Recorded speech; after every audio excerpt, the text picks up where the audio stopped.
Ya ayyuhan nasu ubudu rabbakumul ladzi khalaqakum. Hai manusia, Tuhanmu yang perlu kau sembah hanyalah Tuhan yang telah menciptakan kamu. Jangan menyembah Tuhan yang tidak pernah menciptakan kamu.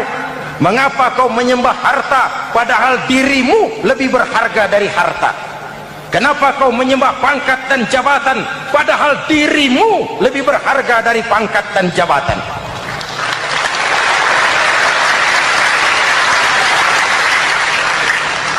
Assalamualaikum warahmatullahi wabarakatuh.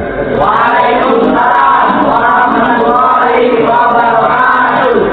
Bapak-bapak, ibu-ibu, saudara-saudara kaum muslimin rahimakumullah. Pada pertemuan yang lalu sudah saya jelaskan bahwa hidup selalu berakhir dengan kematian. Apabila datang kematian menimpa seseorang, datanglah kiamat baginya. Itu yang disebut dengan kiamat kecil. Hakikatnya mati adalah perpindahan dari kehidupan di dunia ini menuju kehidupan di alam barzakh. Menunggu kita di alam barzakh sampai datangnya saat kiamat, entah 10 tahun, entah 100 tahun, entah 1000 tahun, hanya Allah saja yang maha tahu. Adapun orang-orang beriman yang melakukan amal kebajikan dalam kehidupan di dunia ini, masa penantian yang lama di alam barzakh buat mereka sebentar saja.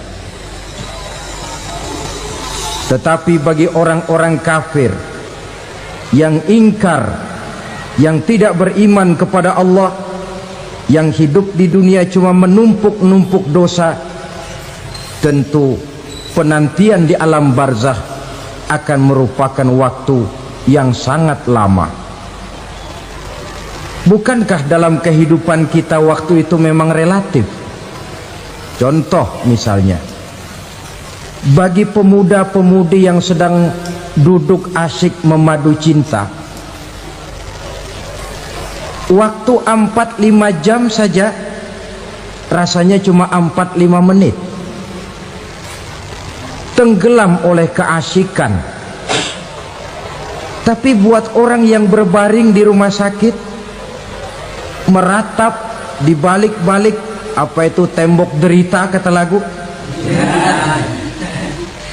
di balik dinding-dinding penjara, sehari bagai seminggu, seminggu rasa sebulan, sebulan boleh jadi rasa setahun. Penantian yang sangat lama. Kapan kiamat itu akan datang? Ini rahasia Allah. Jangankan kita yang orang awam, baginda Nabi sendiri tidak diberitahu oleh Allah kapan kiamat itu akan terjadi. Tetapi sungguh pun demikian, banyak hadis-hadis yang menjelaskan ciri atau tanda-tanda datangnya kiamat. Nah, kalau sudah bicara soal tanda, tanda kiamat itu ada 2. Pertama yang disebut alamatus sughra, tanda-tanda kecil. Ini waktunya masih ada tenggang. Ada yang dinamakan alamatul kubra, tanda-tanda besar, artinya kiamat sudah diambang pintu. Apa tanda-tanda kecil dari datangnya hari kiamat itu? Misalnya kata Nabi, apabila ilmu sudah diangkat oleh Allah, artinya apabila ulama sudah banyak wafat, minat orang belajar agama berkurang, lalu kebodohan nampak merajalela di mana-mana, zina dikerjakan secara terbuka, minuman-minuman keras jadi kebanggaan, itu termasuk di antara tanda-tanda kecil terjadinya hari kiamat. Apalagi misalnya iza waladatil ammatu rabbataha, apabila budak sudah melahirkan tuan. Apa maksudnya? Ada yang mentafsirkan apabila anak sudah bisa membudaki orang tuanya. Orang tua yang melahirkan dia, yang membesarkan dia, demi setelah si anak besar jadi orang berpangkat, bertitel, berharta, berkedudukan, jadilah orang tua itu budaknya. Sehingga sering dibilang kalau orang tua kaya, anak jadi raja. Tapi kalau anak yang kaya, orang tua sering jadi budak. Apalagi munculnya fitnah yang bergelombang, timbul perang antara dua bangsa yang besar, waktu berjalan terasa sangat pendek sekali. Itu merupakan tanda di antara tanda-tanda kiamat. Termasuk di dalamnya sulit membedakan mana laki mana perempuan. Kan kalau tanda-tanda kayak begini sekarang sudah banyak kita lihat kan. Ulama banyak wafat, penggantinya sulit. Zina dikerjakan berterang-terangan, minuman keras jadi kebanggaan, banyak anak membudaki orang tuanya, sulit membedakan mana laki mana perempuan. Kadang-kadang dari belakang kita lihat perempuan bener, begitu kita colek nengok jenggotan.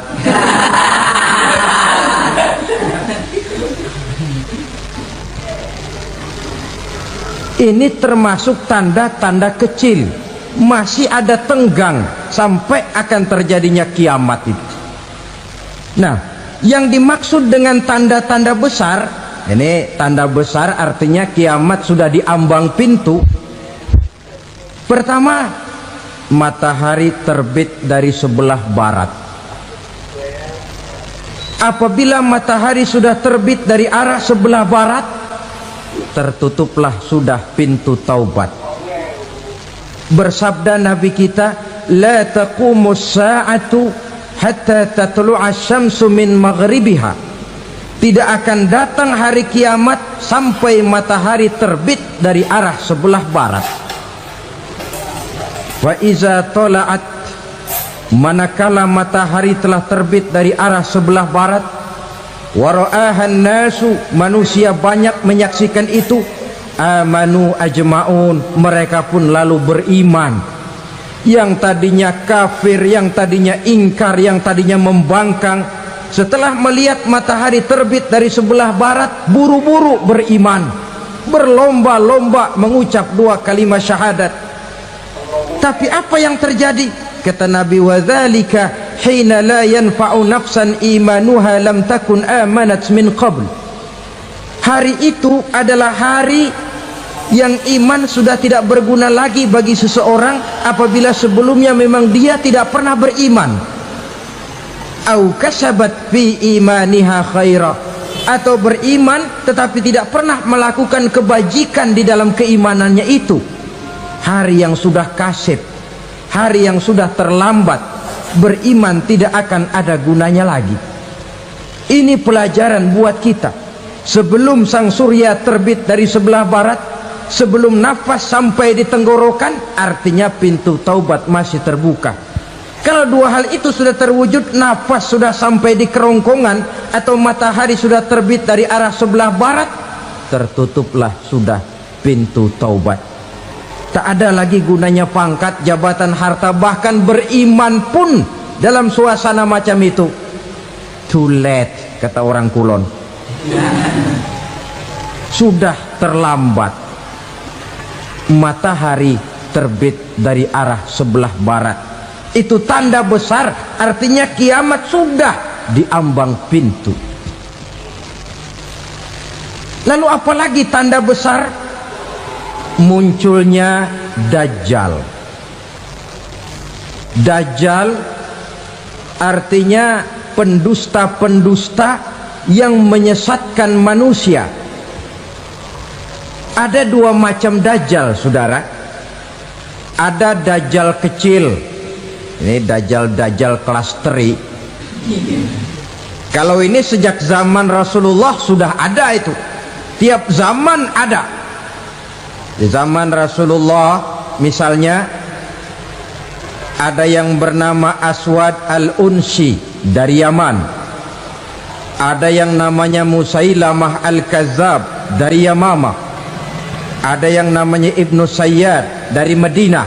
Ini dajjal-dajjal di zaman Rasul. Musailamatul Kazzab memproklamirkan diri jadi nabi, dia di zaman Rasul masih hidup.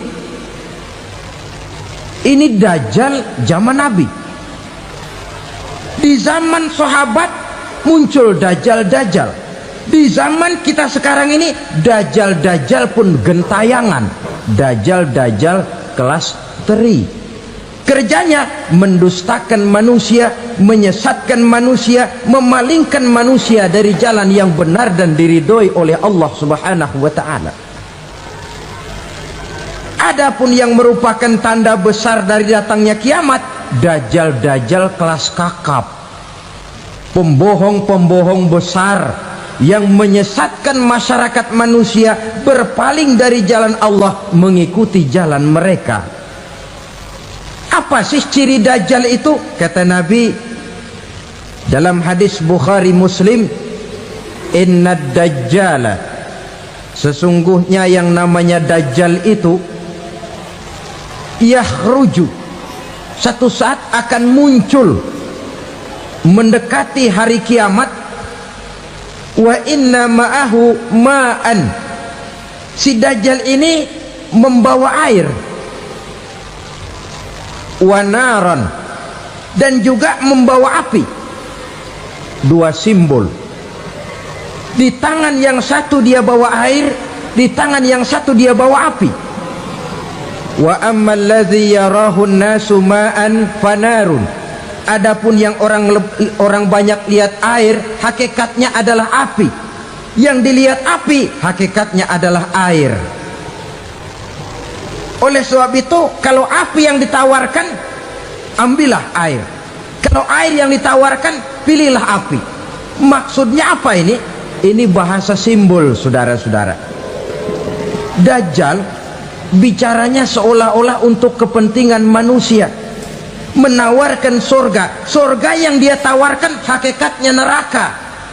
Hai manusia, kalau kau mau bahagia, jangan dekat-dekat dengan agama. Solat itu tidak efektif dan efisien, tidak produktif dari segi ekonomi itu. Menghadiri majelis taklim cuma buang-buang waktu. Tahajud, tasbih, tahlil, baca Quran, apa itu? Pekerjaan mubazir saja. Hidup ini cuma sekali, masa yang cuma sekali, manfaatkan dengan sebaik-baiknya. Mumpung, dibawanya sifat mumpung tetapi dalam pengertian yang sangat negatif. Bicaranya seolah-olah untuk kepentingan manusia, tetapi sebenarnya menjerumuskan manusia. Menawarkan air tapi sebenarnya api, menawarkan api tapi hakikatnya air. Buat apa kamu sholat? Buat apa kamu bayar zakat? Buat apa kamu puasa? Surga yang dicanangkan dajjal hakikatnya neraka. Neraka yang digambarkan dajjal pada dasarnya adalah surga. Jadi memutarbalikan fakta itu kerjaan dajjal. Yang hak jadi batil, yang batil dibilang hak, yang benar jadi salah, yang salah malah jadi benar. Tuntunan disuruh jadi tontonan, tontonan malah menjadi tuntunan. Itu pekerjaan dajjal profesinya. Zamannya Nabi Adam, dajjalnya kan iblis. Betul? Betul. Apa sih gang kerayuan iblis itu? Allah setelah menciptakan Nabi Adam kan bilang, Adam, kau dan istrimu Hawa tinggal di surga ini. Seluruh fasilitas yang ada di surga persilahkan kau nikmati. Satu yang tidak boleh, jangan coba-coba dekati pohon khuldi. Dekat saja jangan, apalagi sampai memetiknya. Datang dajjal yang namanya iblis ini. Adam, kamu tahu nggak kenapa tidak boleh makan buah khuldi? Ya nggak tahu, pokoknya saya dilarang. Bodoh kamu Dam. Khuldun artinya kekal. Kalau kamu makan itu buah, kau akan kekal di surga buat selamanya. Allah tidak kepengen, maka dilarang kamu makan buah khuldi. Kalau kau ingin kekal di surga Adam, makan saja. Saya bicara begini ini untuk kepentingan kamu Adam. Ini kan ciri-ciri Dajjal. Bicaranya sih seolah-olah untuk kepentingan Nabi Adam, hakikat sebenarnya menjerumuskan Nabi Adam supaya ingkar dan melanggar larangan dari Allah Subhanahu wa ta'ala. Jadi setelah muncul Dajjal, timbul kekacauan-kekacauan di masyarakat. Banyak yang terpengaruh, terpedaya dan terpesona, termasuk mereka yang memproklamirkan diri jadi nabi, mereka yang memproklamirkan diri jadi rasul di zaman sesudah Rasulullah wafat. Itu adalah Dajjal. Maka saya ingatkan, kalau di zaman kita sekarang ini ada orang ngaku jadi nabi, ada orang ngaku jadi rasul, biar bahasa Arabnya kental, Quran hafal, hadis ribuan hadis hafal, biar pakai serban sampai menyengser ke tanah, bahasa Arabnya fasih, tapi dia mengaku jadi nabi, jadi rasul. Kita umat Islam wajib tidak percaya, wajib untuk tidak percaya. Itulah Dajjal zaman kita sekarang ini. Tidak mustahil mereka datang mempengaruhi orang awam supaya berpaling dari Rasulullah, mengikuti mereka. Nah, di akhir zaman nanti, mendekati hari kiamat, Dajjal ini muncul. Dajjal kelas kakap, menyesatkan masyarakat manusia untuk berpaling dari Islam, mengikuti seruan mereka. Apalagi di antara datangnya kiamat itu, tanda yang besar itu, turunnya Nabiullah Isa Al-Masih, putra Maryam. Menurut berbagai hadis yang sahih, Nabi Isa Al-Masih nanti akan turun lagi, tidak membawa risalah yang baru, tapi meluruskan risalah Islam ini yang telah banyak ditinggalkan oleh masyarakat. Bahkan ada hadis menjelaskan beliau akan membunuh Nabi, mematahkan kayu-kayu salib, lalu melaksanakan haji dan umrah mengikuti syariat Nabi Muhammad, bukan membawa agama baru, menjadi semacam mujaddid, reformer, menyelamatkan manusia dari bisikan Dajjal. Bahkan ada riwayat yang menjelaskan bahwa Nabi Isa berhasil mengalahkan Dajjal, mengembalikan masyarakat manusia kembali kepada ajaran Islam yang datang dari Allah, dibawa oleh Rasulullah Sallallahu Alaihi Wasallam. Dengan kata lain, turunnya Nabi Isa bukan sebagai nabi dan rasul baru, tetapi mengikuti syariat Nabi kita Muhammad Sallallahu Alaihi Wasallam. Saudara hadirin, ibu-ibu hadirat yang saya hormati, kemudian apalagi di antara tanda-tanda besar akan datangnya kiamat itu? Keluarnya asap atau awan. Kata Nabi, inna min asratis sa'ah dukhanan yamla'u ma bainal masyriqi wal maghrib. Di antara tanda-tanda kiamat, munculnya awan antara langit dan bumi. Ini pun diperkuat dalam surah Ad-Dukhan ayat 10. Fartaqib yauma ta'tis sama bidukhanin mubin fayughshan nas hadza azabun alim.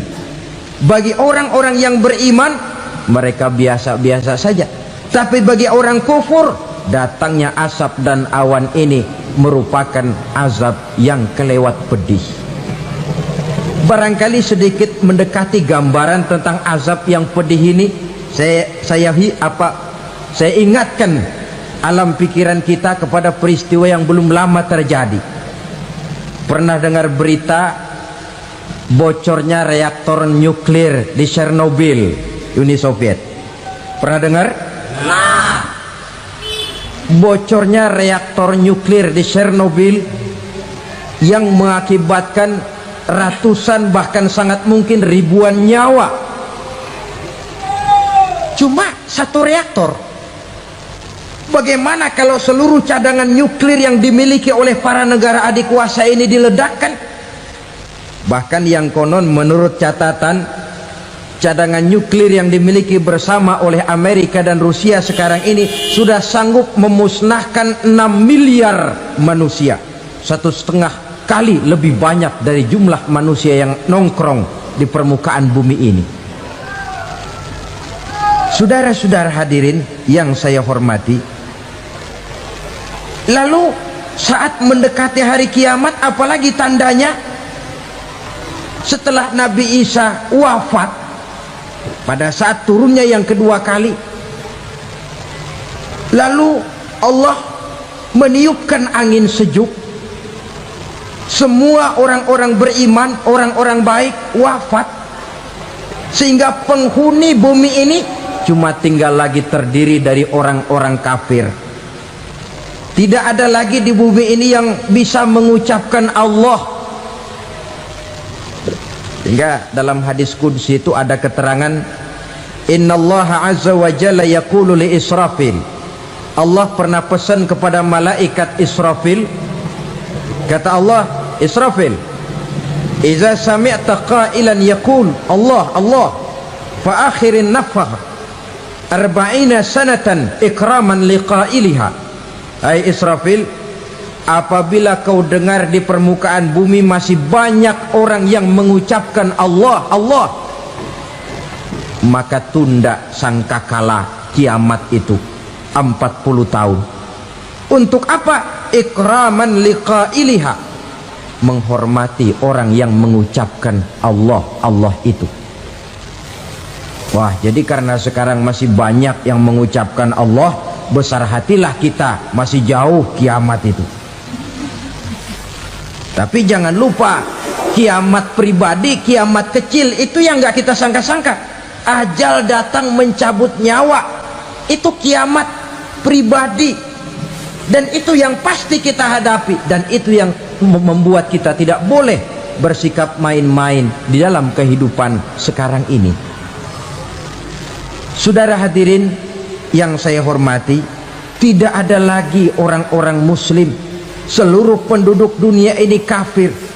Lalu terciptalah struktur sosial yang berlandaskan prinsip hidup semau gue.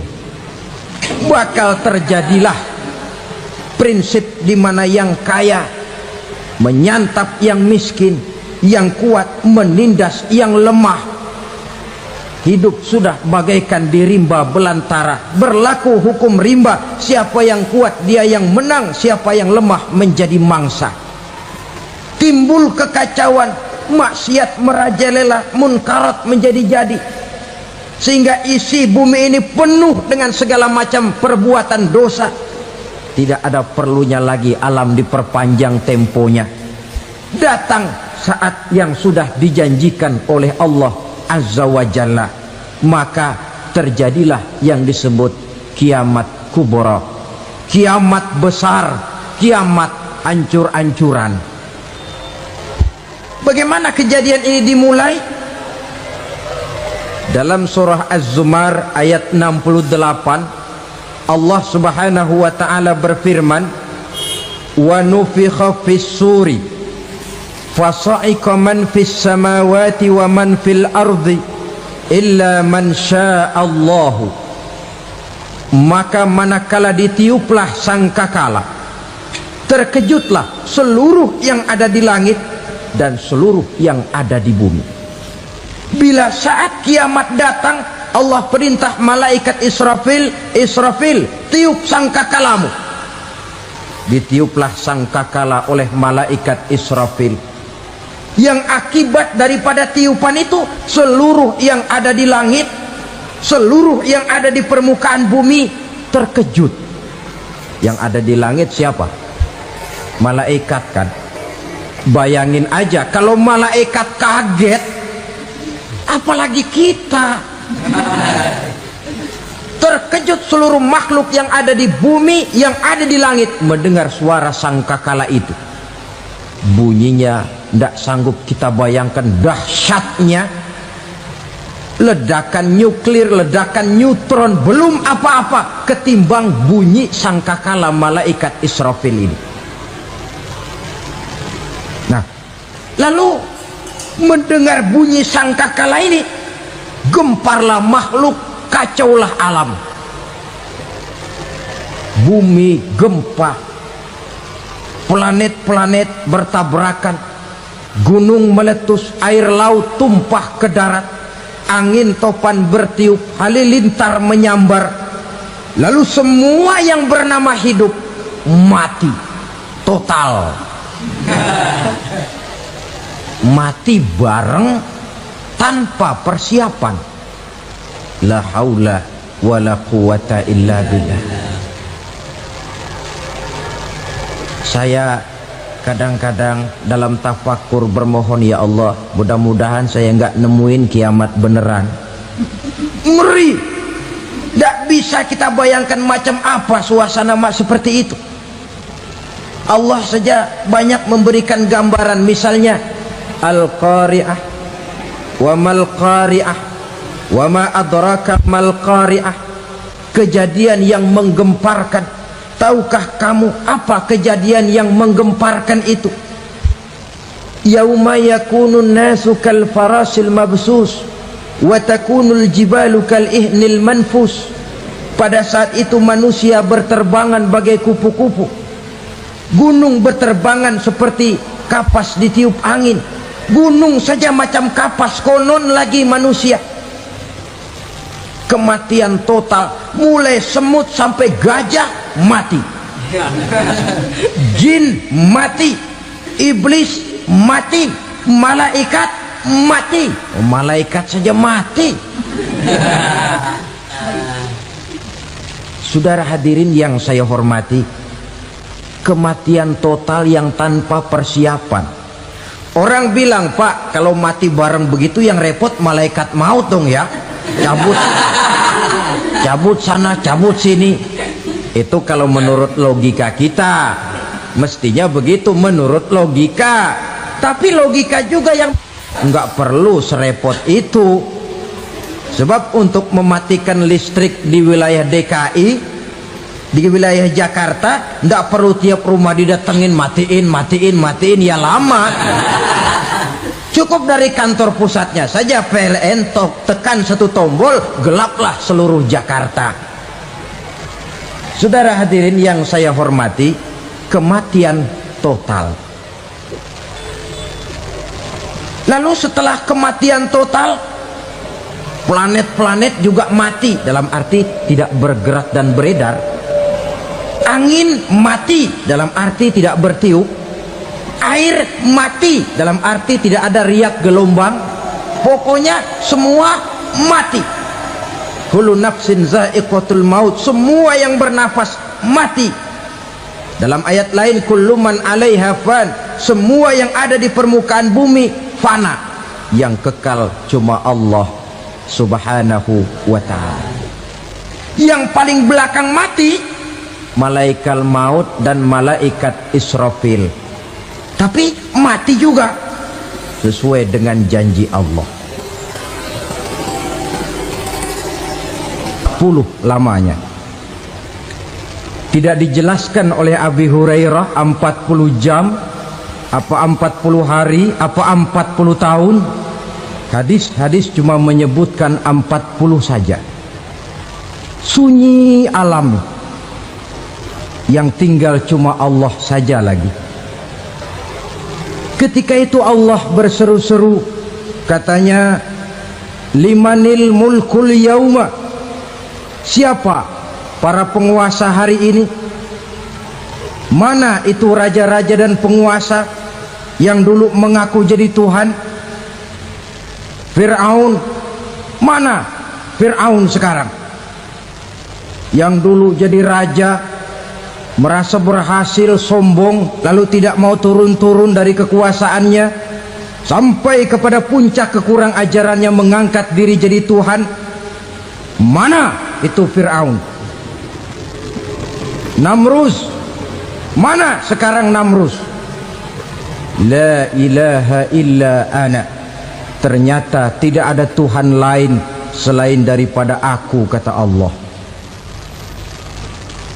Proses kemudian, saudara-saudara, turunlah hujan dari langit. 40 lamanya hujan itu, tidak jelas juga 40 jam apa 40 hari. Setelah air turun membasahi, datanglah tiupan sangkakala yang kedua.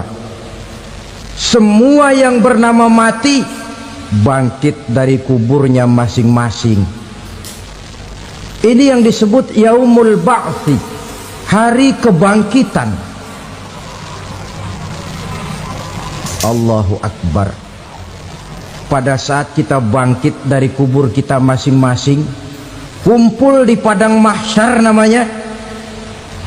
Bayangin aja, saya sendiri nggak sanggup bayangin. Manusia sejak zaman Adam sampai zaman kiamat kumpul bareng di tempat sama. Berapa banyaknya itu?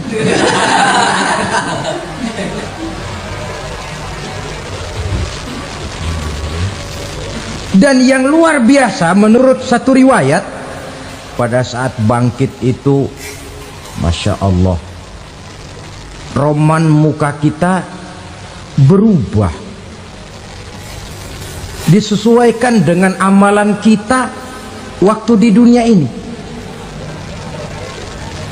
Barang siapa yang waktu di dunia amalannya itu amalan tikus, di akhirat nanti dia bangkit dari kubur, mukanya seperti muka tikus. Gagah betul badannya, tapi mukanya seperti tikus. Kenapa? Amalannya waktu di dunia seperti amalan tikus. Apa amalan tikus itu? Suka ngegeragoti barang yang sudah disimpan rapi-rapi. Orang sudah simpan uang rapi-rapi, simpan perhiasan rapi-rapi, digeragoti oleh tikus. Maling-maling, pencoleng-pencoleng, koruptor-koruptor, itu nanti di akhirat nanti kita lihat mukanya seperti muka tikus. Oh, ini waktu di dunia suka nyolong, hanya seperti muka tikus. Barang siapa yang waktu di dunia ini amalannya itu amalan macan, dia akan bangkit nanti mukanya seperti muka macan. Apa amalan macan? Macan itu amalannya menang-menangan. Orang yang mau menang saja nggak mau mengalah. Coba lihat di hutan, kenal hutan nggak? Di hutan, raja hutan di mana-mana pasti macan, betul kan? Betul. Padahal hutan belum pernah bikin pemilihan umum. Tapi macan tidak peduli ada pemilihan umum apa tidak, pokok saya raja. Sebab apa? Macan jadi raja itu bukan karena benar, tapi karena kuat jadi raja. Setelah dia jadi raja, rakyat hutan yang mesti dilindungi malah dimakan oleh raja macan. Kambing rakyat hutan dimakan oleh macan. Ayam rakyat hutan dimakan oleh macan. Itu nanti kita lihat di akhirat itu mukanya seperti muka macan, gagah betul. Lalu barang siapa yang di dunia ini amalannya itu seperti amalan anjing, nanti dia punya muka seperti muka anjing. Apa amalan anjing? Pertama, anjing itu kalau disuruh jaga rumah, dia tidak bisa membedakan mana maling mana tamu. Biar yang datang maling kalau bawa tulang, anjing kalem. Yang kedua, anjing itu akan setia kepada siapa saja yang memberinya roti. Siapa yang memberinya roti, itulah majikannya. Apa kata majikannya, pasti dia laksanakan. Soal benar atau salah dia tidak peduli. Setelah anjing dapat roti, dia tidak punya pilihan lain kecuali bilang, abdi mah kumaha juragan wae ayeuna mah.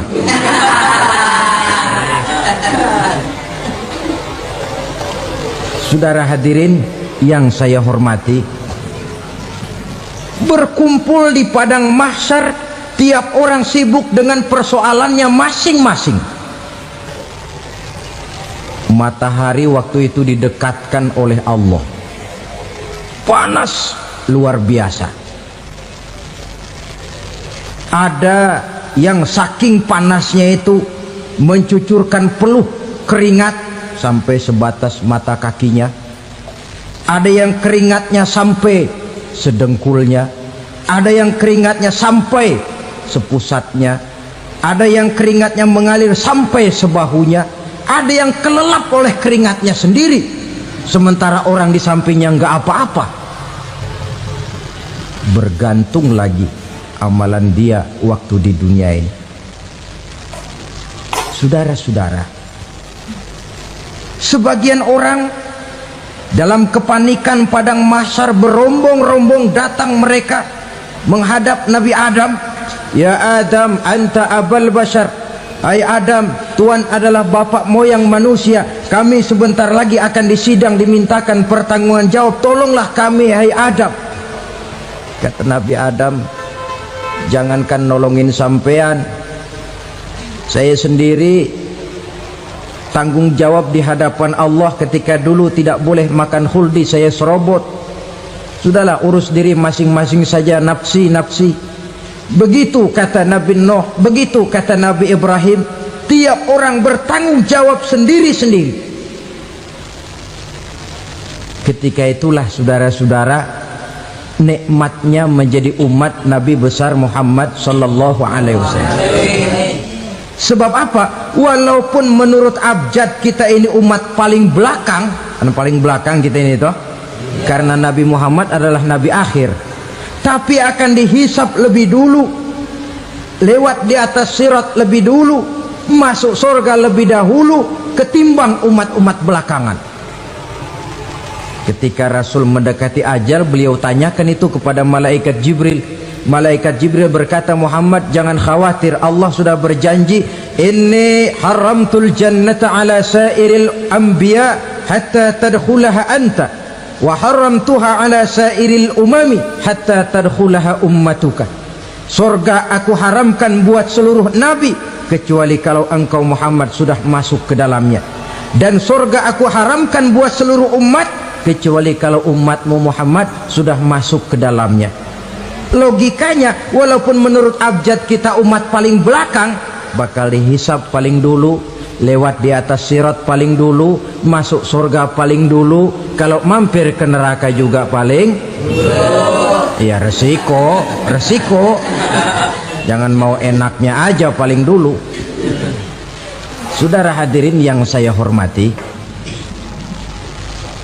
setelah masa kebangkitan itu jangan dikira begitu bangkit langsung diperiksa, masih menunggu menanti ribuan tahun perhitungan padang mahsyar untuk sampai kepada proses yang disebut yaumul hisab, hari perhitungan.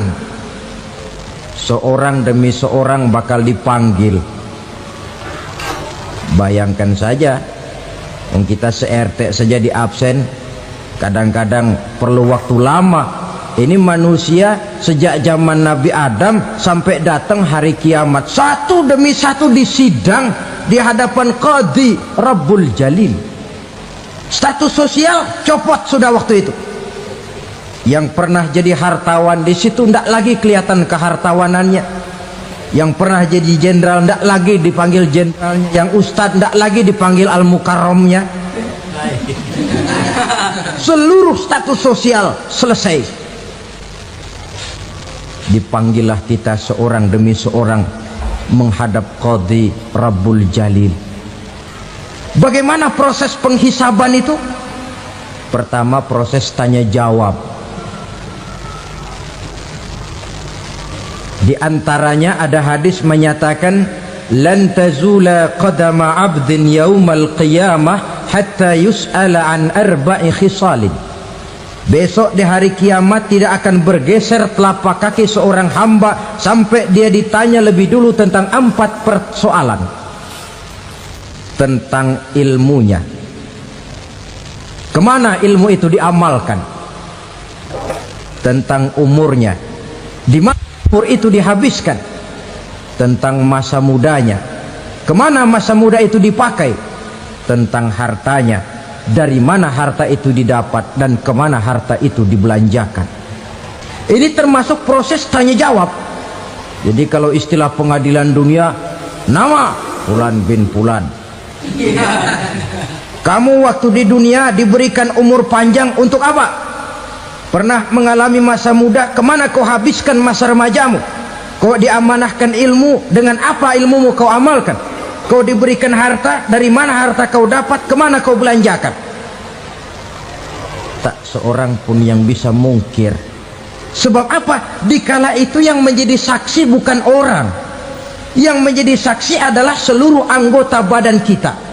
Tangan bicara, kaki jadi saksi terhadap seluruh amalan yang pernah kita kerjakan pada saat kehidupan di alam dunia ini. Selesai proses tanya jawab, lalu diperlihatkan buku catatan kita waktu hidup di dunia ini. Jangan lupa Allah itu menyiapkan 2 superkomputer kepada kita. Sebelah ditempelin sebelah kanan, yang sebelah tempelin di sebelah kiri.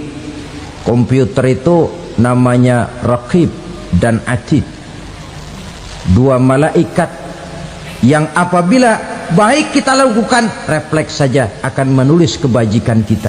Jahat kita kerjakan, akan tertulis. Catatan itu nanti diperlihatkan kepada kita. Waduh, alangkah malunya pada saat diperlihatkan catatan kita, buku rapot kita merah melulu. Barangkali diperiksa sambil diomelin, brengsek lo. Buku merah melulu begini, bagaimana waktu hidup di dunia? Tidak cukup diperlihatkan buku catatan kehidupan, rekaman kehidupan. Rekaman kehidupan kita secara utuh sejak terlahir sampai ajal datang merenggut nyawa. Barangkali mirip dengan video sekarang ini, di mana terekam dengan baik seluruh kegiatan kita sejak yang sekecil-kecilnya sampai kepada yang sebesar-besarnya. Untuk kemudian kita pun menerima balasan. In khairan fa khairun wa in syarran fa syarrun. Kalau baik ya baik balasannya, kalau jahat ya jahat juga balasannya. Catatan-catatan kita diberikan. Kalau banyak kebajikannya diberikan di tangan kanan dengan cara yang halus. Kalau banyak kejahatannya diberikan dari sebelah kiri atau dilempar dari belakang. Itulah sebabnya sejak di dunia ini kita sudah mohon kepada Allah. Ketika berwudu membasuh tangan kanan, apa kita bilang? Allahumma a'tini kitabi biyamini wa hasibni hisaban yasira. Ya Allah, berikan saya kitab di tangan kanan, dan kalau saya memang perlu dihisap, hisaplah saya yang seringan-ringannya. Tangan kiri berlindung kita kepada Allah, jangan sampai diberikan kitab di tangan kiri atau dari arah sebelah belakang. Wa a'udzubika an tu'tiya kitabi bishimali aw min wara'i zuhri, dari arah sebelah belakang. Na'udzubillah min dzalik. Setelah selesai lewat proses penghisaban, lewat mizan, timbangan, maka yang sudah selesai dihisab itu bergeraklah menuju sirat, jembatan yang terbentang menuju surga melalui neraka. Saudara-saudara, panjangnya perjalanan sirat itu memakan waktu ratusan tahun. Tetapi orang yang lewat di atas sirat pun macam-macam, bergantung amalannya ketika di dunia ini. Ada yang lewat di atas sirat itu kal barkil khatib, seperti kilat yang menyambar, lep, sudah sampai dia di surga. Cepat bukan main. Ada yang lewat di atas sirat itu seperti orang lari-lari. Ada yang lewat di atas sirat itu seperti orang jalan biasa. Ada yang sambil merangkak, ada yang sambil ngesor, ada yang sambil gelayutan, ada yang selamat sampai ke ujung ke surga, ada yang tergelincir jatuh masuk ke dalam neraka, bergantung amalannya dalam kehidupan di dunia sekarang ini. Tiap kita akan melewati yang namanya sirat ini. Saudara-saudara kaum muslimin yang saya hormati, dengan demikian mereka yang selamat melalui sirat sampai ke terminal akhir surga, mereka yang ketika dihisab ternyata banyak kejahatannya daripada kebaikannya, mereka singgah di dalam neraka. Nah, adapun orang-orang yang beriman menurut ayat Quran dan hadis Nabi itu nanti ada bermacam-macam. Ada orang beriman itu yang dimasukkan surga. Ada orang beriman itu yang dimasukkan ke dalam surga. Ada orang beriman itu yang disebut penduduk surga. Kenapa lain-lain, Pak? Karena waktu di dunia amalannya juga lain-lain. Ada orang beriman yang masuk surga. Ini paling murah tiketnya. Mau masuk surga? Kata Nabi begini, ma min abdin qala la ilaha illallah thumma mata ala dhalik illa dakhalal jannah. Kalau seorang hamba sudah mengucap dua kalimat syahadat, dia yakin dengan kebenaran kalimat itu sampai matinya, orang itu akan masuk surga. Abi Dzar yang waktu itu diajak bicara heran, ya Rasul kok gampang betul? Iya, walaupun orang itu mencuri, iya, walaupun orang itu berzina, iya, biar dia mencuri, biar dia berzina, kalau dia sudah mengucap dua kalimat syahadat, dia yakin dengan kebenaran kalimat itu sampai matinya, itu orang akan masuk surga. Jadi masuk surga cukup dua kalimat syahadat, yakin sampai mati, masuk surga. Itu perkara masuk. Tapi kalau pertanyaannya diterusin, masuknya kapan, Pak? Nah, ini lain lagi urusannya. Sebab ada yang masuknya itu langsung, ada yang mampir dulu. Di sana tempat cuma dua, kalau tidak surga, neraka. Mau ke surga tapi mampir dulu, yang mampirnya jelas di neraka. Kenapa? Dalam hadis qudsi ada riwayat, nanti itu di akhirat, setelah Allah selesai mengatur penduduk surga masuk surga, yang neraka masuk neraka, Allah berkata kepada malaikat Malik, malaikat Malik, labaik ya Allah, itu bajingan-bajingan tengik, manusia-manusia durjana yang waktu di dunia tidak mau sujud, jauh dari ulama, gemar melakukan yang munkarat dan maksiat, hidup di tengah masyarakat selalu jadi bibit keonaran, kufur, sudah masuk neraka semua. Sudah ya Allah. Nah, kalau sudah, coba sekarang kamu masuk, Malik. Saya, iya, masuk neraka. Mau apa ya Allah? Kata Allah, akhriju minan nar man kana fi qalbihi misqala habatin min khardalin min iman. Kau masuk neraka, cari di dalam neraka orang-orang yang ada imannya walaupun kecil sebesar biji zarah, angkat mereka keluar.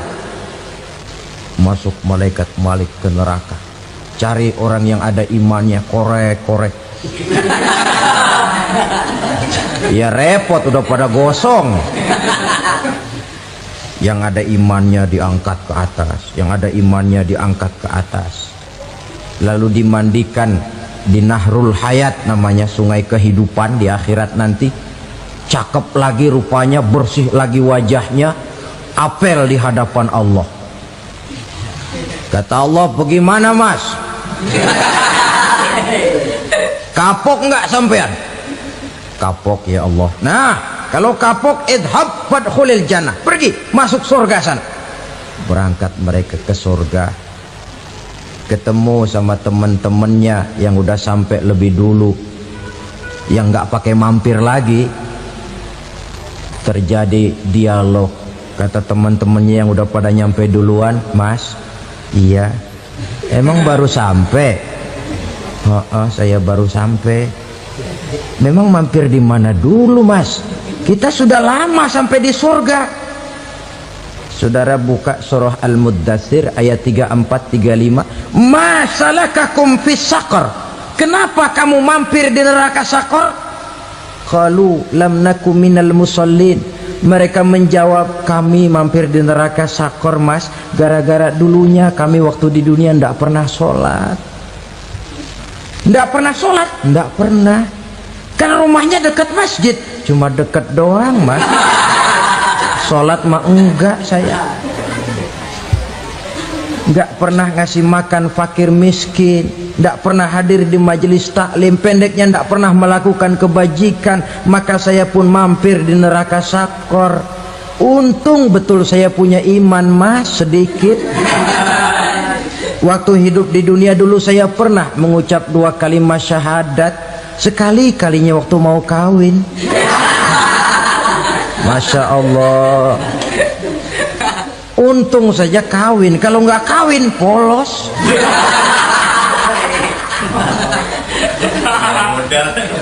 Itu juga pengulu sudah setengah mati ngajarin. Asyhadu alla, asyaduaan, asyaduaan.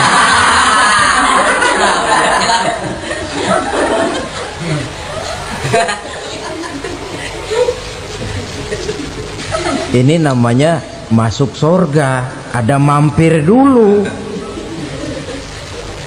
Ada pula orang mukmin itu yang dimasukkan surga. Namanya dimasukkan kan terima beres. Saya masuk ke rumah, jalan sendiri, cari tempat sendiri. Saya dimasukkan ke dalam rumah, terima beres, pokok ada di dalam, itu dimasukkan namanya. Nggak pakai mampir. Tapi tentu tiketnya lebih mahal ketimbang yang pertama tadi. Apa kata Allah?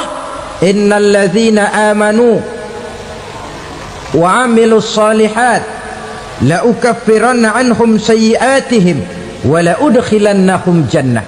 Sesungguhnya orang-orang yang beriman kemudian beramal soleh, kami hapuskan segala dosa dan kesalahannya, kami masukkan mereka ke dalam surga.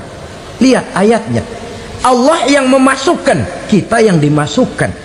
Tidak pakai transit, tidak usah mampir.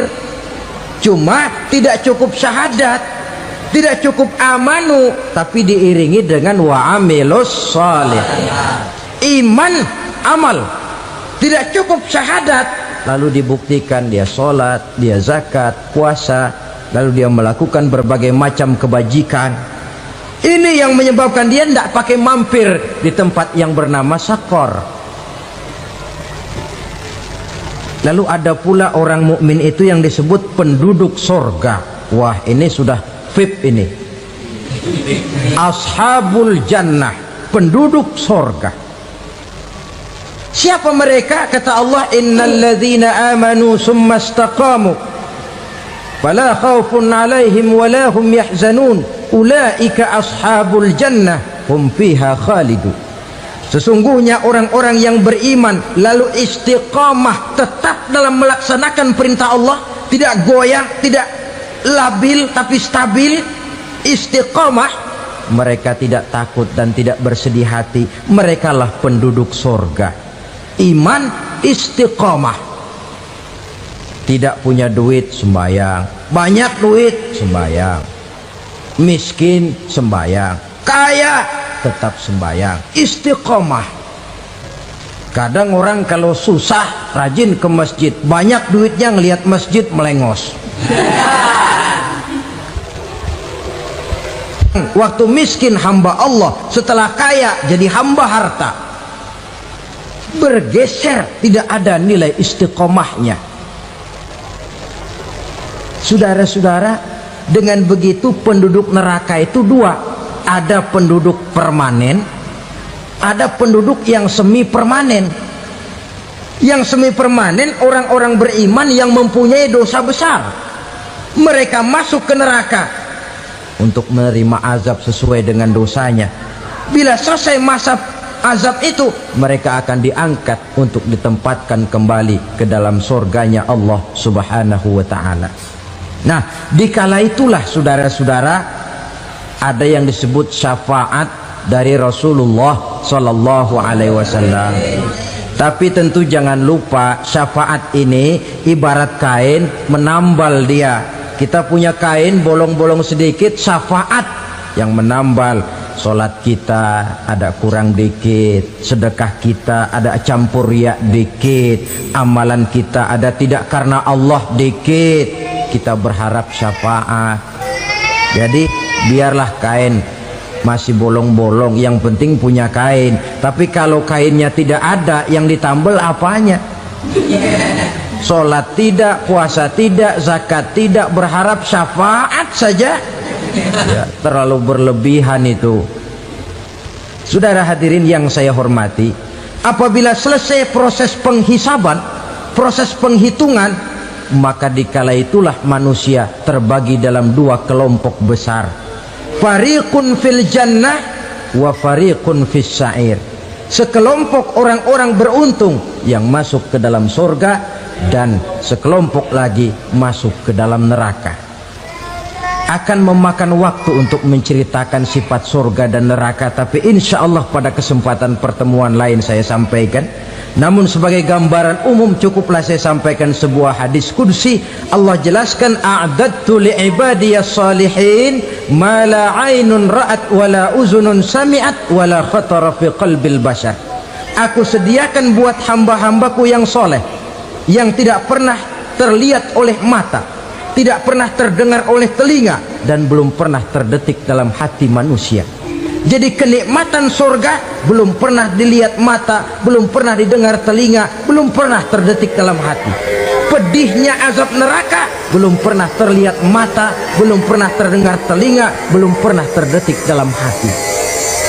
Saudara hadirin yang saya hormati, oleh karena itu sebagai uraian akhir daripada kiamat ini, marilah sama-sama kita memanfaatkan hidup dengan sebaik-baiknya, supaya jangan timbul penyesalan di hari kemudian nanti.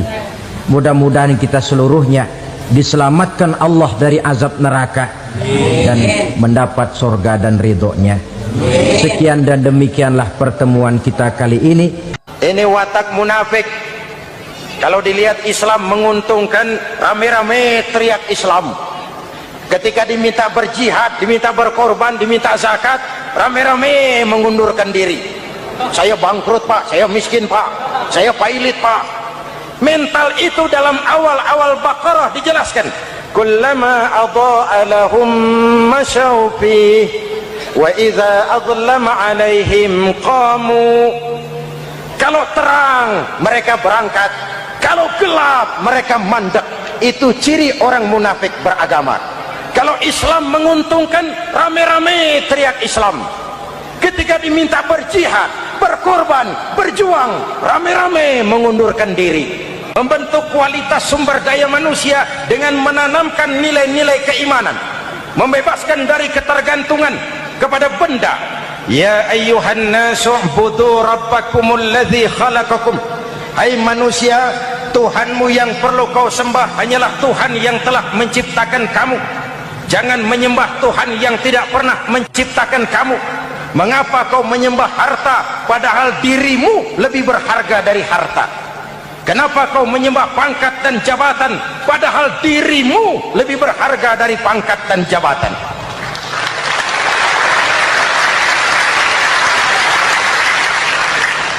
Diajak rasio berpikir, Tuhanmu yang perlu kau sembah hanyalah Tuhan yang menciptakan kamu.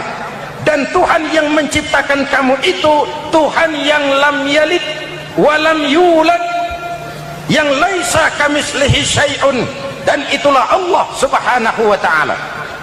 Kalau kepada syirik jali, syirik yang terang-terangan, insya Allah tidak. Nyata-nyata menyembah berhala, tidak. Nyata-nyata menyembah pohon, tidak. nyata-nyata berkeyakinan Tuhan lebih dari satu? Tidak. Tapi kita sering terjebak pada syirik kecil, syirik khafi, syirik yang tersamar. Saya sejak pakai cincin ini, jangankan anak gadis, nenek-nenek ngelihat saya cincin. Jangankan anak gadis, nenek-nenek lihat saya lemes cincin. Ini saya sejak ada perkutut rumah ini dagang lancar perkutut. Ini Ramadan, bulan penempaan nilai-nilai keimanan. Misi utama Quran menegakkan tauhid, mengurangi kemusyrikan, membebaskan manusia dari ketergantungan kepada benda. Dari situ kualitas sumber daya manusia dimulai. Saya sering ungkapkan selama ini sistem pendidikan kita cuma mengisi otak, bukan membentuk watak. Otak diisi segala macam ilmu, tapi hati kosong, agama rapuh, akhirnya moral rendah. Muncul manusia-manusia yang pintar, cuma sayang tidak benar. Indonesia kita bangkrut, Indonesia kita terpuruk, Indonesia kita sakit sekarang ini, kan ulahnya orang-orang yang pintar tapi tidak benar.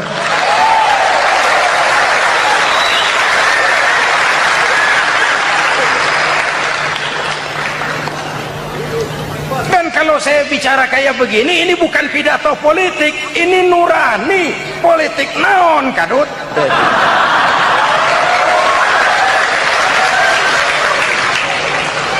Ini nurani, ini tanggung jawab sebagai anak bangsa. Manusia bersuku-suku, ya. Manusia berbangsa-bangsa, memang itu diakui oleh Al-Quran. Min dzakari wa untha wa ja'alnakum syu'uban wa qabaila. Kami ciptakan kamu dari laki-laki dan perempuan. Kami jadikan kamu bersuku-suku dan berbangsa-bangsa. Apa tujuannya? Agar kamu saling mengenal satu dengan yang lain.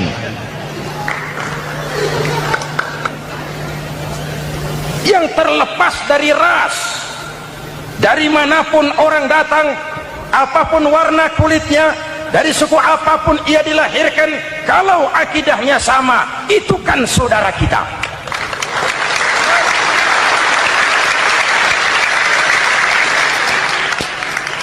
Seperti di masjid, kita tidak peduli dari mana kita datang.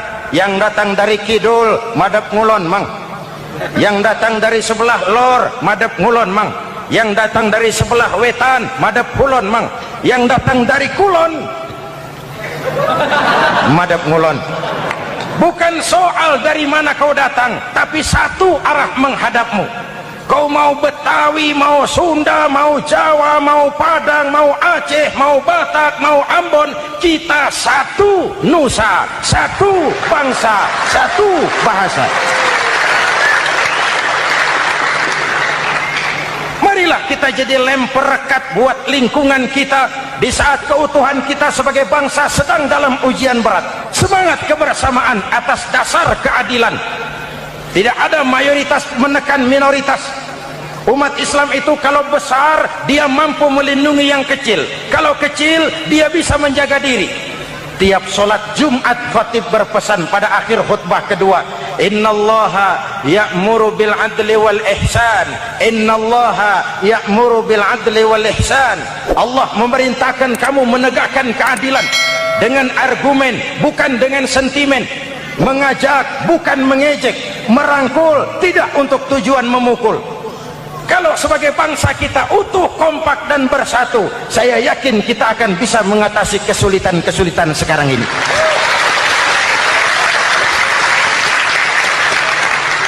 Kan kita prihatin kadang-kadang tawuran antar desa, antar RT, antar RW, antar kecamatan, sampai antar elit di atas. Makanya saya ulang lagi pesan ini, kalau elit di atas tawuran, jadilah penonton yang baik.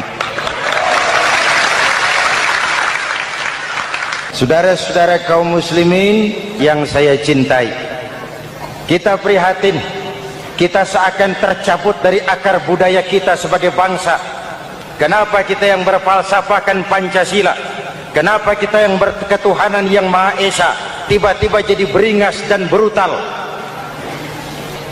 Muhammad Toha teriak takbir ngadepi Belanda, Bung Tomo teriak takbir ngadepi Belanda, ayeuna takbir ngadepi batur sadulur salembur. Nanaonan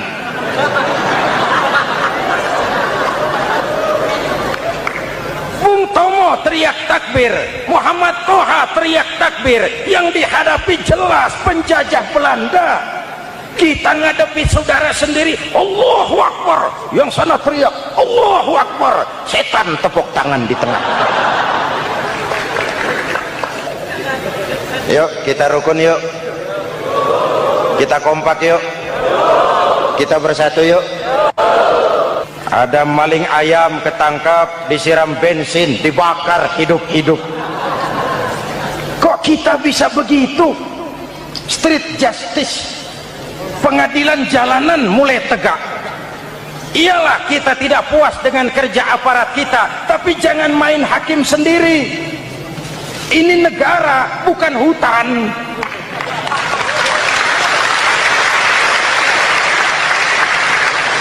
Jangan mencegah kemunkaran dengan menegakkan kemunkaran baru. Oleh hal-hal yang sepele yang mestinya kita bisa mencari jalan keluar dengan baik. Ayo luruskan saf, rapatkan barisan, satukan langkah, tautkan hati. Kita satu umat yang satu, diikat oleh Al-Quran. Hanya dengan kebersamaan kita akan mampu menata hari esok yang lebih baik atas dasar keadilan dan kebenaran. Al-Quran membebaskan manusia dari gaya hidup sekuler. Quran mengingatkan, awas bung, ada hidup sesudah mati, ada akhirat sesudah dunia. Lebih untung orang yang percaya akhirat daripada yang tidak. Paling tidak hidupnya normatif. Contoh, saudara yakin akhirat ada, lalu saudara hidup baik-baik, menjauhi yang munkar, meninggalkan yang haram, saudara sujud, puasa, jihad, lalu saudara mati. Setelah mati ternyata akhirat tidak ada. Tidak ada ruginya. Paling kurang kita sudah dicatat sebagai orang baik. Sebaliknya, saudara tidak percaya sama akhirat, lalu hidup seenaknya, judi, mabuk, zina, nipu orang, korupsi, tenggelam dalam kemunkaran, lalu mati. Setelah mati ternyata akhirat ada. Baik, kemana anjen? Lebih untung orang yang percaya akhirat ketimbang yang tidak. Hidupnya ada rem. Iya pak, saya kepengen banyak uang, tapi kalau main judi nanti di akhirat bagaimana? Iya, saya kepengen jadi orang kaya, tapi kalau korupsi, nipu orang, buka peternakan tuyul, nanti di akhirat bagaimana? Gaya hidup yang berkeseimbangan. Ada hidup sesudah mati dan ada akhirat sesudah dunia. Yang keempat, Quran membebaskan manusia dari belenggu kebodohan. Quran ayat yang pertama turun sudah berkata, Iqra, baca, kamu jangan jadi bodoh. Kebodohan menimbulkan kemiskinan, kemiskinan mendekatkan kepada kekufuran. Quran mengangkat harkat, derajat dan martabat kaum wanita. Sebelum Quran turun, sebelum Islam datang, nasib wanita sangat menyedihkan. Dilahirkan hanya untuk melahirkan. Kalaupun berperan, peranannya tidak lebih segitiga. Dapur, sumur, kasur. Kasur, sumur, dapur. Dapur, sumur, kasur. Wanita dilecehkan, sekadar alat pemuas nafsu. Datang Islam, Rasul terenyuh. An-nisa imadul bilad. Wanita adalah tiangnya negara. Jikalau baik wanita, baik negara. Jikalau rusak wanita, hancur negara. Karena wanita, negara jaya. Betul? Karena wanita, negara hancur. Betul? Maka wanita adalah bidadari. yang kadang-kadang setan. Kadang-kadang.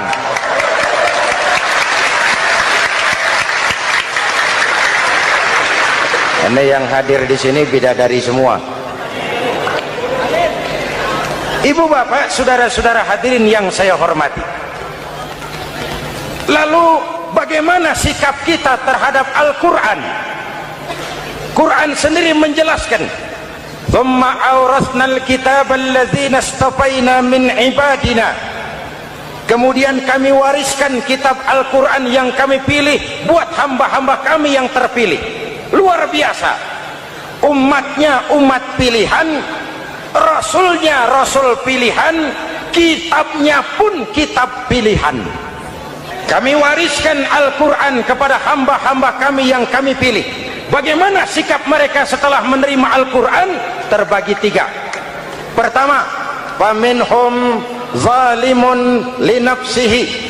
Di antara mereka ada yang setelah menerima Al-Quran lalu zalim kepada dirinya sendiri. Diterimanya Al-Quran dengan lidahnya, tapi ditolak dengan perbuatannya. Mulutnya menjunjung Al-Quran, perbuatannya menginjak Al-Quran. Quran bilang ke barat, dia pergi ke timur. Quran bilang ke selatan, dia berangkat ke utara. Quran bilang haram, dia terjang.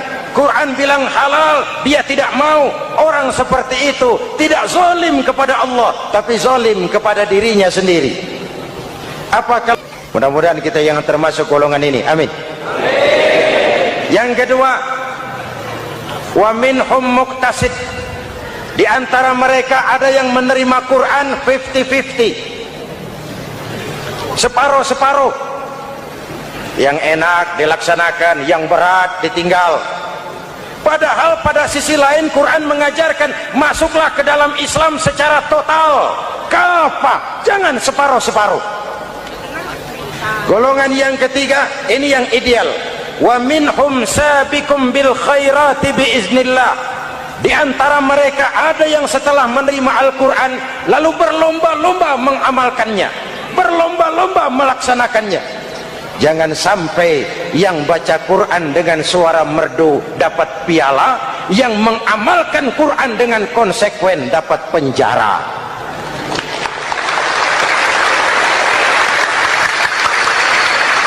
Itu ironi, itu menyedihkan, itu memilukan, dan itu memalukan. Pilihan terserah kita. Satu hadis Rasulullah mengajarkan begini, man ja'alal qur'ana amamahu qadahu ilal jannah wa man ja'alal qur'ana khalfahu saqahu ilan nar. Siapa yang meletakkan Quran di depannya, dijadikannya Quran sebagai imam, Quran akan membimbing dia ke surga, surga dunia, lebih-lebih surga akhirat. Sebaliknya, siapa yang meletakkan Quran di belakang, dibelakanginya ajaran Quran, Quran akan mendorong dia ke neraka, neraka dunia, lebih-lebih neraka akhirat. Quran imam apa makmum? Kita makmum apa imam? Makmum ikut imam apa imam ikut makmum? Makmum ikut imam. Jikalau Quran adalah imam, jikalau kita adalah makmum, ke barat kata Quran, ke barat kita berangkat. Ke timur kata Quran, ke timur kita menuju. Halal kata Quran, itu yang kita ambil.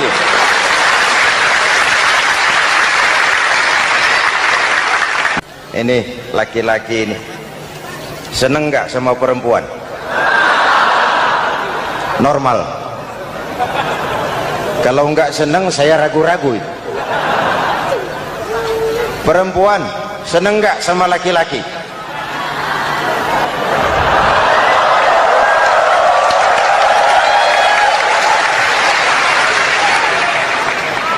Ini fitrah. Laki-laki suka perempuan, perempuan suka laki-laki. Quran memahami itu. Hai laki-laki, kau senang dengan perempuan. Hai perempuan, kau suka dengan laki-laki. Oke, lewat sini, lewat pintu yang disebut nikah. Kalau kitab suci melarang nikah, itu bertentangan dengan fitrah manusia. Maka dalam Quran mulai dari umat sampai ulama dan segala profesi dianjurkan nikah. Kalau kiai tidak boleh nikah, saya pilih mengundurkan diri, Pak.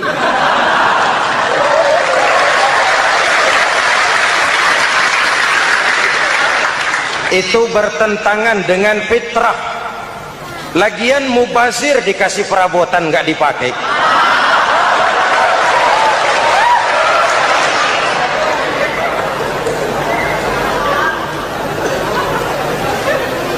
Fitrah. Contoh lagi, manusia perlu makan. Kalau ada kitab suci menyuruh puasa terus dari pagi sampai sore sampai malam sampai pagi lagi, eta teh kitab gelo.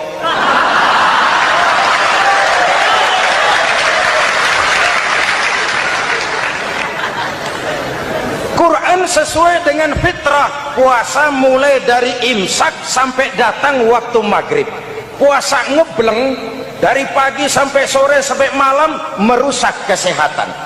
Malam berpuasa boleh bergaul dengan istri. Kenapa? Fitrah. Kalau siang tidak boleh, malam tidak boleh, sebulan penuh panas kepala.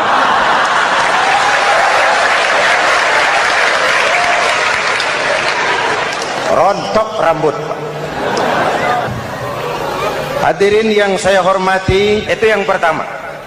Yang kedua, kita yakini Quran sebagai kitab suci karena isinya tidak saling bertentangan, konsekuen, konsisten. Kalau ada satu kitab, di satu ayat mengajarkan Tuhan Esa, di lain ayat mengajarkan tiga, liar eta mah. Bagaimana kitab suci isinya paradoks? Bagaimana kitab suci isinya saling bertentangan? Di ayat manapun sekali Quran berkata Allah itu Esa, selamanya Esa. Isinya tidak saling bertentangan. Lalu yang ketiga, kita yakini Quran kitab suci karena dia bersih dari intervensi manusiawi. Sejak turunnya Al-Quran menantang, jikalau kamu ragu terhadap Quran yang kami turunkan kepada hamba kami Muhammad, kamu anggap itu cuma bikinan Muhammad. Kalau Muhammad bisa, kamu tentu bisa. Baik, bikin satu surah semacam Al-Quran. 14 abad yang lalu tantangan ini turun dan sampai malam ini belum terjawabkan. Pak, barangkali tidak ada yang mau coba. Banyak. Antara lain Musailamah Al-Kazzab, dia mencoba membuat menandingi Al-Quran. Dia buat satu surah namanya surah Al-Fil. Bunyinya begini, bikinan Musailamah. Al-Fil wa mal-fil wa ma adraka mal-fil lahu khurtumun tawil wa lahu zail. Sudah berbentuk syair. Isinya apa? Al-Fil, gajah. Wa mal-fil, apakah gajah itu? Wa ma adraka mal-fil, tahukah kamu apa itu gajah? Lahu khurtumun tawil, dia punya belalai panjang. Wa lahu zail, dan dia punya ekor. Gak usah turun ayat begituan, orang tahu.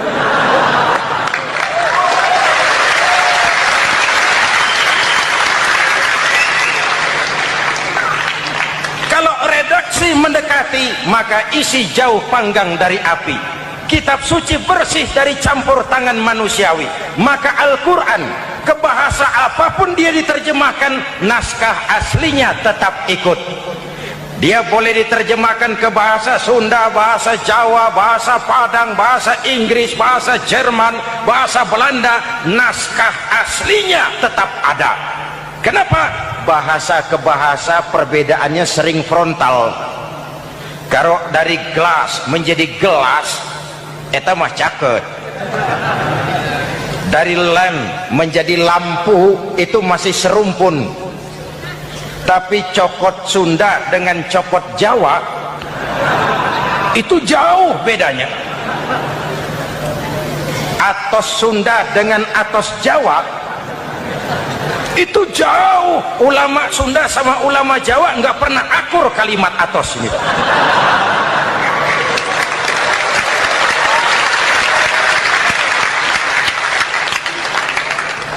Inilah kebenaran janji Allah, inna nahnu nazzalna dzikra wa inna lahu lahafizun. Kami yang turunkan Al-Quran, kami yang akan menjaganya. Ribuan orang hafal Al-Quran. Lalu apa pesan-pesan misi utama Al-Quran? Pertama, menegakkan tauhid. Ini yang lebih dahulu. Ibu bapak, saudara-saudara hadirin yang saya hormati, Rasul kalau masuk sepertiga yang akhir, sing-singan baju, hamparkan sajadah, lebih banyak di masjid daripada di rumah. Itu Rasul. Maka sepertiga yang akhir masjid makin ramai. Lihat Masjidil Haram. Lain dengan kita. Sepertiga yang akhir masjid mulai mengalami kemajuan. Safnya makin maju.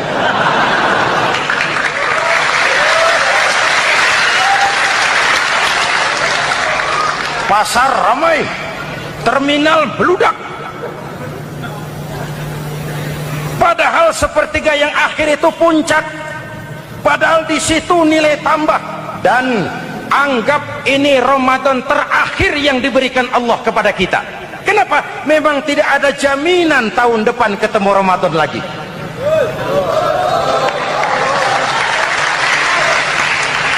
Anggap ini Ramadan terakhir yang diberikan Allah kepada kita. Tidak ada jaminan tahun depan Ramadan akan ketemu lagi. Tidak ada jaminan. Manfaatkan pelukan pemutihan. Semua kita melakukan introspeksi. Tidak tahu kita Ramadan tahun depan nanti masih ketemu apa tidak. Sebagaimana kita tidak tahu kita masih hidup atau tidak. Hadirin yang saya hormati, misi kedua Al-Quran, persaudaraan, kebersamaan atas dasar keadilan dan kebenaran. Mari kita jadikan Ramadan sebagai bulan di mana sedikit demi sedikit kita berupaya kembali menjadi generasi yang Qurani. Rasulullah pernah ditanya, kalau Tuhan wafat ya Rasul, kemana kami minta nasihat? Aku tinggalkan kamu dua nasihat. Satu yang diam saja, satu yang bisa bicara. Yang bisa bicara apa ya Rasul? Al-Quran. Minta nasihat Quran. Yang diam saja apa ya Rasul? Maut. Dalam hidup ada dua nasihat. Nasihat yang bisa bicara, Al-Quran. Nasihat yang diam saja, maut. Mau dagang, minta nasihat Quran. Mau bertetangga, minta nasihat Quran. Itu nasihat. Nasihat yang kedua, diam saja, tahu-tahu datang maut. Makanya anggap ini Ramadan terakhir yang diberikan Allah kepada kita. Karena tahun depan tidak ada jaminan kita bertemu Ramadan. Manfaatkan 10 yang akhir untuk meningkatkan nilai ibadah kita kepada Allah Subhanahu wa ta'ala.